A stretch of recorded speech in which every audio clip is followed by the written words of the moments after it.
Hello every one. അപ്പോൾ ഇന്നത്തെ video നമ്മുടെ വൈറലായ ബൺ മസ്ക ആൻഡ് ഇറാനി ചായയാണ്. സോ അതിനു വേണ്ടി ആദ്യം തന്നെ butter, condensed milk and vanilla extract നന്നായി ബീറ്റ് ചെയ്തിട്ടാണ് ക്രീമൊക്കെ ഉണ്ടാക്കിയത്. പിന്നെ അത് നന്നായി ബണ്ണിലൊക്കെ സൈഡിലൊക്കെ തേച്ച് നന്നായി വെച്ചു. പിന്നെ അടുത്തതായി നമ്മുടെ ഇറാനി ചായ. അത് ഇങ്ങനെയാണോ ഉണ്ടാക്കാമെന്നൊന്നും അറിയില്ല. എന്തായാലും ഞാൻ കാടമൊക്കെ ഇട്ട് നന്നായി ലോ ഫ്ലെയിമിൽ വെച്ച് കുറേ നേരം തിളപ്പിച്ചു.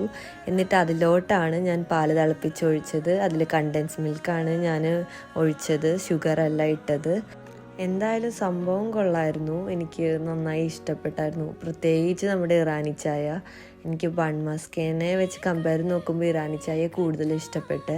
ബൺ മസ്കയും നല്ല തന്നെയായിരുന്നു, പക്ഷെ അത് മുക്കി കഴിക്കുമ്പോൾ തന്നെയായിരുന്നു കുറച്ചും കൂടി കൂടുതൽ ടേസ്റ്റ്. എല്ലാവരും പറയുന്ന പോലെ തന്നെ മമ്മിക്കും നന്നായി ഇഷ്ടപ്പെട്ടായിരുന്നു.